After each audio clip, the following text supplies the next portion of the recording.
know that I have forgiveness. That's one of the reasons you always work towards your lighter colors first, backgrounds later. Why? Because we're using the oils on this picture, it's hard for the hands to kind of be able to work with navigating around the oil and all. And because of that, we make sure that we get the subject done first so that we can handle the paper, we can handle everything that we're working with. Now, stroke sideways like this. Turn in, turn in. A branch is never flat, it is round.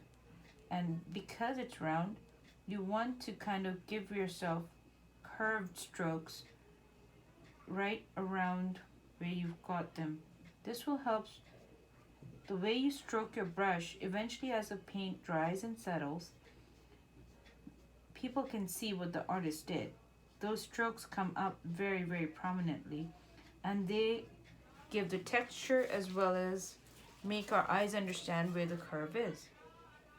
So it is very, very important. Every time you change colors, take a little oil, pinch the bristles of your brush, and clean it off. You get all the color into it. Now it's time to go to our blues. Notice we left some lights and darks.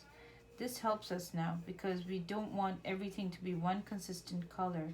We like to get our lights and darks in. As we do that,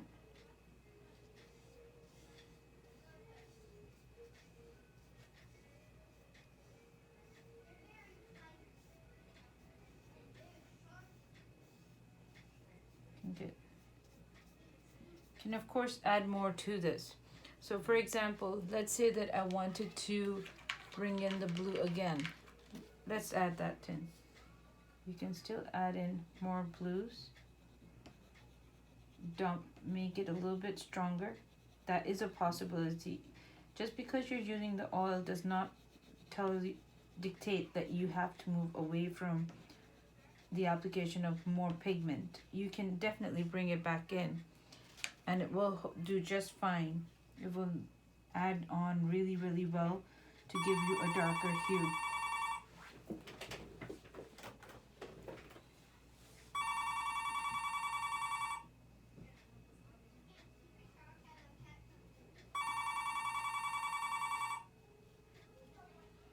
Okay. With a skinnier brush, I'm going to go in and I'm going to add the color of my blue around my eye and the little bit of blue on the top before I go and I use it to the black, just right here and in the eye and all in here.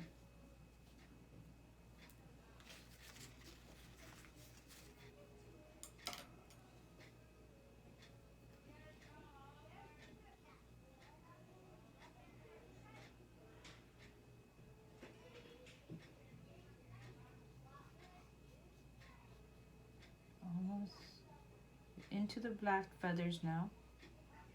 Take your time to create clean lines. Remember, now you're working with the black.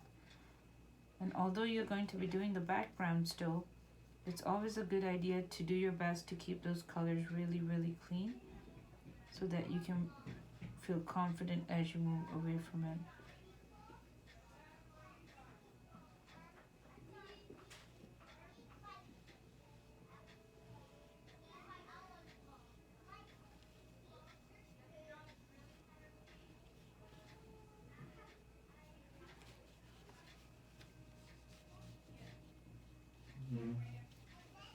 Did you know that a toucan can lay anything from 2 to 21 eggs at a time?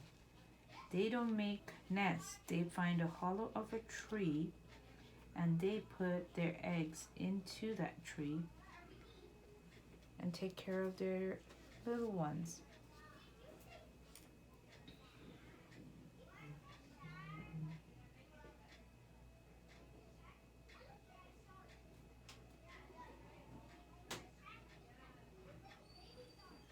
There you go.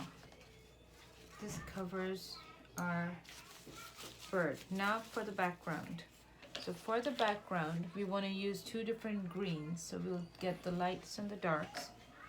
And you would start by adding any little speckles you see like these that are on here. Try to remove them with your finger because this is good color and they will affect everything else.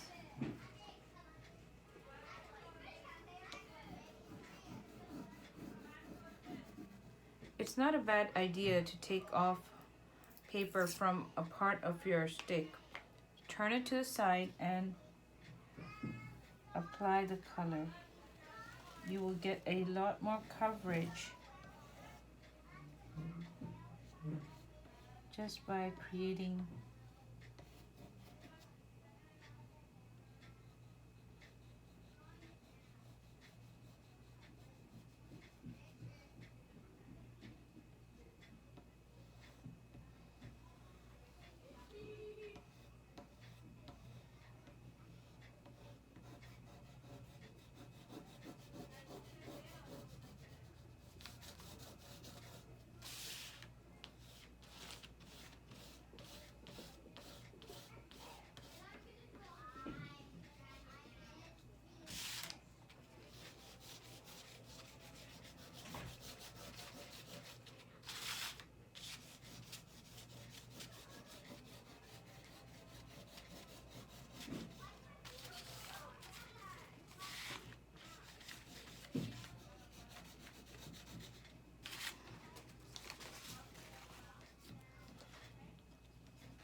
take the darker color and start adding that in over the lighter. At this point, I would not be too worried about if I leave certain areas undone. I want a mix of light and dark. I don't want everything to be one color. Not shooting for that. Really, I'm not.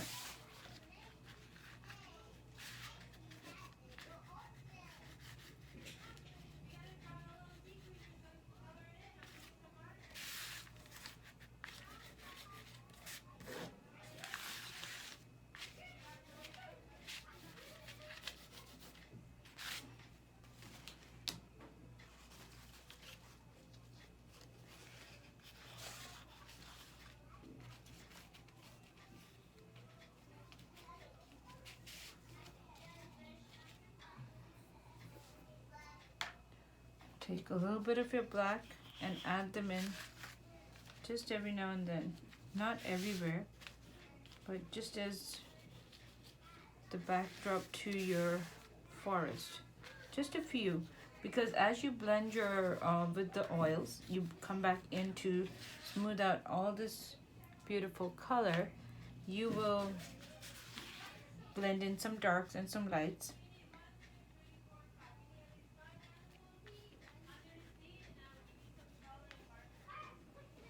And there we go. Now for our brush.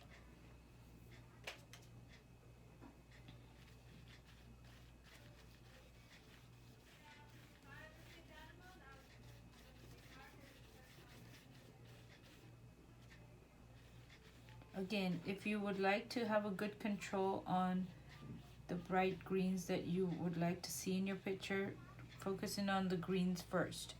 The areas that have your blacks will be your last area to go to. Don't go to them first, because then your brush would pick up all that dark hue and it would start spreading it.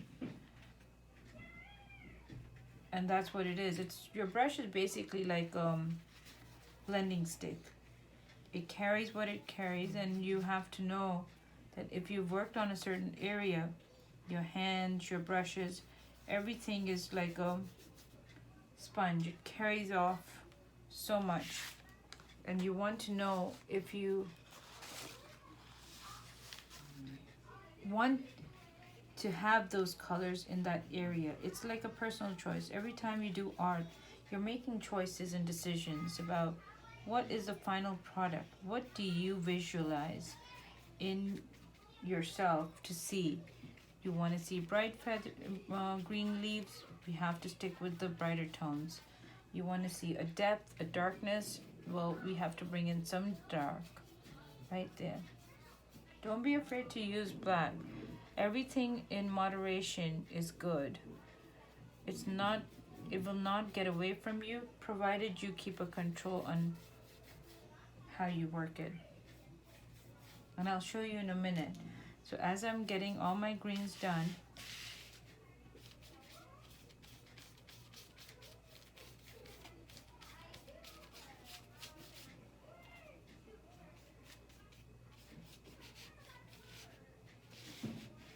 I still want to get some greens done on this side before I start touching my black. So I'm going to take care of them first before I go anywhere else.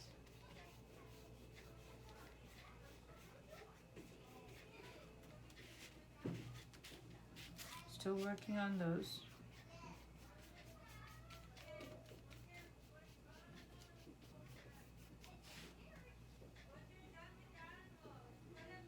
Now, here we go. When you do your black, now you cannot move your brush as much as you were moving it when you were just doing the area everywhere. Now you want to be tap, tap, tap. You really want to put in control where you want that blend to be. It is not, if you decide to still stroke as much as you were stroking when you were doing the greens, that's all fine. But it will then give you the results that it will give you.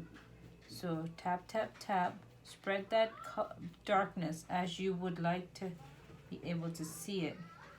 Take your time. This is not a race. Art can never be in a hurry.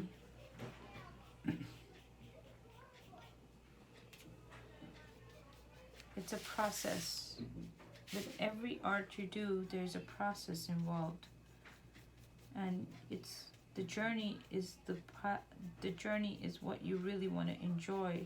You don't want to feel like, well, I have to get to my next one. True, maybe, but then at the same time, there's a lot of comfort that comes from just being able to create. And if we have to feel like we have to do this superbly fast, then it's not gonna work. Take your time. Remember, we talked about how the colors can be applied over even after the oils go on. You can still deepen the hue. You can bring in a little bit more.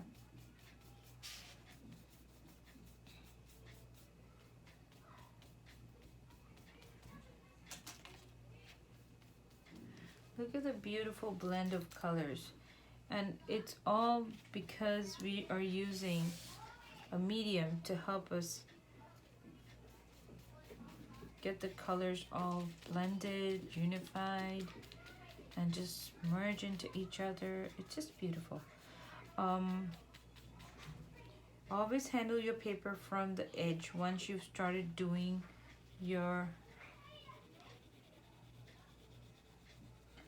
all pastels and the oils and everything. Don't try and hold the paper from the center where possible. You will leave a fingerprint, and if you need to hold it from there like I am, then make sure you go back to it and fix it up. You don't need to feel like you have to leave it the way that it is. It just, you can always go back and redo a little bit more. Go back and do a little bit more.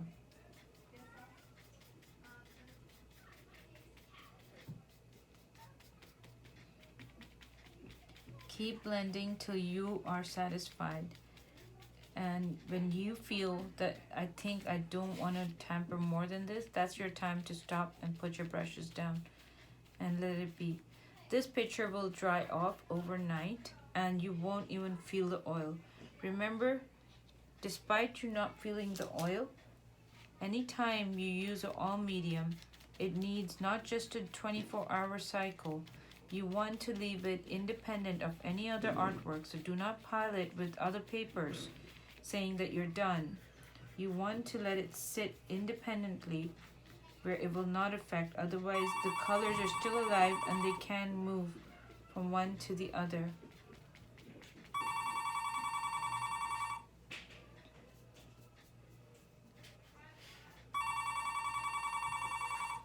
And we are done. Thank you for watching. Check out our other lesson plans that we will be putting online for you all to use and work with. If you have any questions or feedbacks, please do ask us. You can put them down there and we will get back to them. Thank you.